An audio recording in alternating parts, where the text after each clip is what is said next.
That night when it was pouring, my life unexpectedly shifted course as Blair, my ex-sister-in-law, appeared at my doorstep. The knock was faint, almost indistinguishable over the rhythmic patter of rain against my windowpane. For a moment, I wondered if it was an illusion.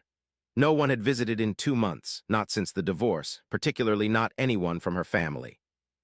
Yet when I opened the door, there she was, Blair, soaked, her hair sticking to her face, clutching something close to her chest as if it were breakable or perilous. "Hello," she whispered shakily. "May I enter?" I hesitated, recalling our last encounter when she couldn't meet my gaze.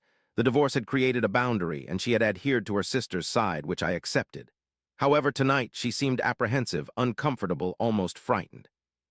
Without uttering a word, I moved aside to let her in, leaving behind a trail of raindrops, and she placed a manila envelope on the table. Her hands were shaking. It seemed she had been weeping.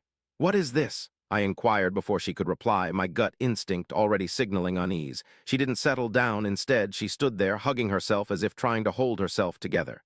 "It concerns Emma," she whispered. "You should be informed." Hearing that name once more struck me harder than anticipated. For months I had been striving to erase it from my memory, to mute the recollections, but in that instant everything flooded back. "She requested that I stay away," Blair continued, "but I couldn't conceal this from you." My chest constricted. "What are you referring to?" She gazed at me and uttered the single thing I wasn't prepared to hear. "She hadn't been truthful with you. When Emma filed for divorce, she claimed she had lost feelings, claimed she needed time, space, that she desired self-discovery. I trusted her because I wanted to trust her. I questioned if I had made a mistake. Perhaps I'd been too forceful. Maybe I'd overlooked something crucial. I even apologized for things I didn't fully grasp. But standing before Blair, gazing at her, I realized there was more. She retrieved the envelope and passed it to me. "Just examine." Inside were images, blurry, hastily captured, as if the photographer wished to remain unnoticed. There was Emma, seated at a table, smiling, holding someone's hand. Initially, I couldn't discern who it was, but then I moved to the next photo, and time seemed to halt. It was Daniel, my longtime confidant, the person I had trusted for years. I couldn't breathe. For a brief moment, I stood motionless, petrified. Blair continued speaking, yet her words felt muffled, as if heard through water. "I wasn't aware at first," she said. She revealed it a week before everything came to an end. My fingers clenched around the photos. She admitted her affection for him. Blair hesitated before whispering. "She mentioned you wouldn't notice due to your unwavering trust." I scrutinized the photographs, yearning. Somehow, they weren't authentic, seeking an excuse. Yet inwardly, I had my doubts. The countless sleepless nights, the distance, her constant claims about Daniel needing help, all those minor instances I dismissed. They finally became clear, too late. "She plans to live with him," Blair murmured gently. "In a week."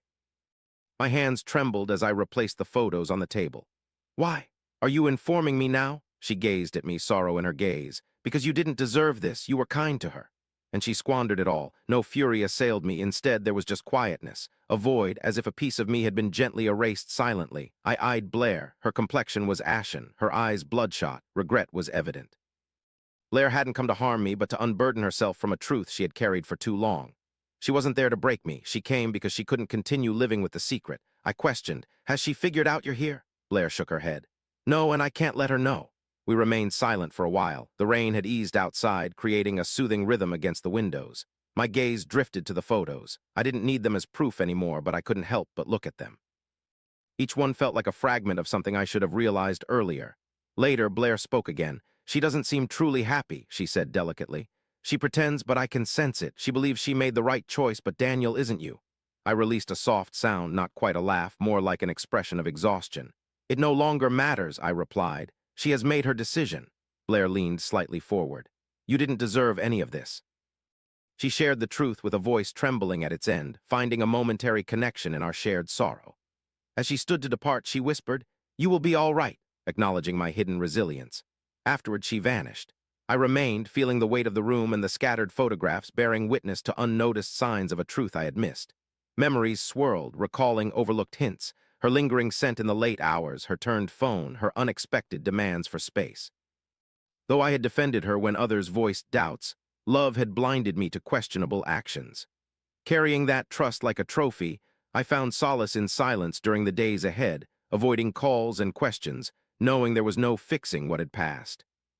She had advanced, then one night my phone vibrated with a message from Emma. "Just touching base."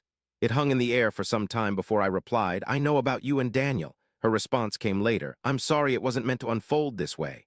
I studied her words repeatedly, hearing her soft, cautious voice behind them. However, certain events no longer revert to their previous state. I typed a final message, take care, before erasing her number. That evening the rain returned, soft, continuous, almost soothing, as if closing one chapter and opening another. For the first time in months, I felt a slight lifting of the weight, not whole again or perfectly fine, but progressing. I don't believe feelings vanish. Instead, they transform.